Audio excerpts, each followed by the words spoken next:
Assalamualaikum warahmatullahi wabarakatuh. Selamat pagi. Kami peserta Lasar CPNS Kementerian Imigrasi dan Pemasyarakatan Angkatan 12 kelompok 4 akan mempresentasikan mengenai identifikasi kasus terkait penerapan nilai berakhlak, pelanggaran integrasi petugas dalam penjualan barang tidak sesuai aturan di lingkungan lapas. Sebelum masuk ke presentasi, alangkah baiknya kita memperkenalkan diri masing-masing. Saya sendiri, nama lengkap Agus Abdul Rahim, untuk jabatan penjaga tahanan penempatan lapas kelas 2 Subang. Kemudian teruskan lagi oleh saudara kita, Kang Usep, silakan. Ya, terima kasih. Selamat pagi. Nama saya Usep Saipullah Rohmat, Jabatan Penjaga Tahanan, Penempatan Lapas Kelas 2A Kuningan. Silahkan dilanjutkan dengan Saudara Jidan. Siap. Assalamualaikum warahmatullahi wabarakatuh. Saya Muhammad Zidan Al-Fajri, anggota Latsar tahun 2006, Angkatan 12, kelompok 4, kelompok kecil, kelompok 2. Saya ditempatkan di Lapas kelas 2 Subang.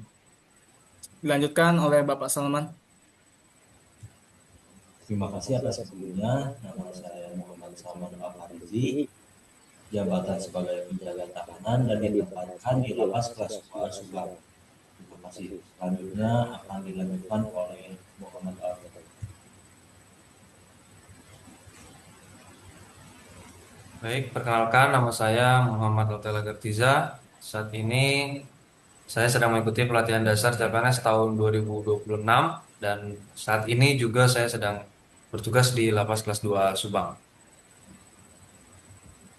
Baik, terima kasih. Untuk selanjutnya mengenai latar belakang kasus yang akan dibacakan oleh Bapak Altela. Silakan untuk Bapak Altela. Baik, kami lanjutkan terkait identifikasi kasus penerapan nilai berakhlak, pelanggaran integritas petugas dalam penjualan barang tidak sesuai aturan di lingkungan lembaga pemasyarakatan. Nah, untuk latar belakang kita bagi menjadi 3. Untuk yang pertama adalah ditemukannya indikasi petugas yang menjual barang atau makanan kepada warga binaan di luar ketentuan koperasi resmi. Kemudian tindakan ini berpotensi untuk menimbulkan konflik kepentingan dan juga dapat merusak kepercayaan organisasi dan mencederai nilai ASN berakhlak. Dalam organisasi publik seperti lembaga pemasyarakatan, ASN dituntut untuk menjaga profesionalisme dan mematuhi aturan. Jika petugas memanfaatkan jabatan untuk kepentingan pribadi, maka hal tersebut akan bertentangan dengan prinsip pelayanan publik dan integritas ASN. Selanjutnya, silakan dilanjutkan. Baik, terima kasih untuk Bapak Altela. Untuk selanjutnya mengenai nilai berakhlak yang dilanggar akan dibacakan oleh Bapak Jidan. Bapak Salman, silakan. Untuk Bapak Salman. Terima kasih atas kesempatannya Bapak Agus. Izinkan saya menyampaikan nilai berakhlak yang dilanggar.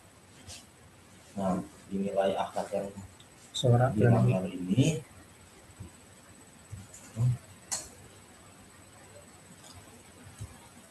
ada beberapa poin seperti akuntabel, loyal, harmonis, dan berorientasi pelayanan. Nah, pada poin pertama ada akuntabel, tidak menjalankan tugas secara jujur dan bertanggung jawab. Yang kedua, loyal, mendahulukan kepentingan pribadi dibanding organisasi. Yang ketiga, harmonis, menimbulkan ketidakadilan di lingkungan kerja. Dan yang keempat, berorientasi pelayanan, tidak fokus pada pelayanan sesuai aturan.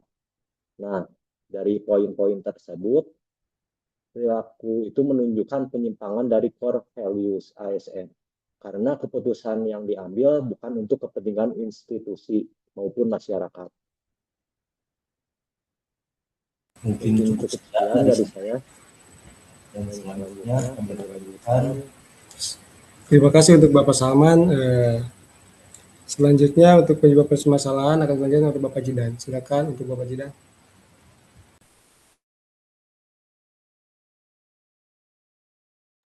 Siap, terima kasih Bapak Moderator. Untuk penyebab masalah ya. Siap. Untuk penyebab masalahnya antara lain kurangnya pengawasan internal, budaya organisasi yang permisif, kepentingan ekonomi pribadi, pemahaman nilai berakhlak yang belum optimal, dan penegakan aturan yang lemah. Berikut adalah penyebab-penyebab dari permasalahan yang ada. Sekian, terima kasih Bapak Moderator. Terima kasih Pak Jidan. Kemudian selanjutnya dampak negatif yang akan dibacakan oleh Bapak Usep. Silakan Bapak Usep. Ya, terima kasih. Nah, di sini saya akan menjelaskan tentang dampak negatif yang ditimbulkan dari identifikasi permasalahan. Yang pertama itu menurunkan citra instansi, sudah pasti itu akan terjadi ya. Yang kedua itu menimbulkan kecemburuan antar pegawai, karena antara pegawai yang satu dengan pegawai yang lain itu berbeda ya. Ada yang melakukan menjadi mitra, ada yang tidak begitu. Ada yang melakukan penjualan dan ada yang tidak. Yang ketiga itu berpotensi memicu pelanggaran lain. Yang keempat itu mengurangi kepercayaan masyarakat. Dan yang terakhir itu menghambat reformasi birokrasi. Karena hal seperti ini jika dibiarkan, pelanggaran kecil dapat berkembang menjadi budaya korupsi yang merugikan organisasi secara luas. Terima kasih penjelasan dari saya. Silakan dilanjut Bapak Moderator. Terima kasih Bapak Usep. Selanjutnya alternatif solusi yang akan dibacakan oleh Bapak Altela. Itu Bapak Altela silakan. Baik, adapun hal-hal yang bisa kita lakukan untuk mencegah hal itu terjadi. Yang pertama adalah memperkuat pengawasan dan evaluasi rutin, kemudian sosialisasi nilai berakhlak secara berkala, kemudian penegakan disiplin dan sanksi tegas. Selanjutnya adalah optimalisasi koperasi resmi dan membangun budaya integritas melalui keteladanan pimpinan. Solusi harus tetap dilakukan melalui pendekatan sistem, pembinaan moral, serta kebijakan organisasi yang konsisten. Mungkin itu, silakan dilanjutkan, Pak Moderator. Terima kasih Pak Altela. Selanjutnya bagian desainasi yang akan dibacakan oleh Bapak Salman. Bapak Salman silakan. Baiklah, pada kesempatan kali ini saya akan menjelaskan rencana aksi. Nah, berikut ada beberapa rencana aksi. Yang pertama, membuat SOP pengawasan penjualan barang. Yang kedua, edukasi anti konflik kepentingan. Nah, yang ketiga, monitoring berkala. Yang keempat, pelaporan transparan. Dan yang terakhir, reward atau punishment. Nah, dari beberapa poin tersebut, rencana aksi bertujuan memastikan nilai berakhlak yang diterapkan secara nyata dalam aktivitas kerja sehari-hari. Cukup sekian presentasi dari saya. Terima kasih Bapak Salman. Untuk yang terakhir kesimpulan yang akan dibacakan oleh Bapak Usep. Silakan. Terima kasih. Nah, kesimpulannya adalah ASN harus menjunjung integritas dan profesionalisme. Yang kedua, nilai berakhlak harus diterapkan dalam tindakan yang nyata. Yang ketiga, pengawasan dan budaya organisasi sangat menentukan. Yang keempat, reformasi birokrasi dimulai dari disiplin individu.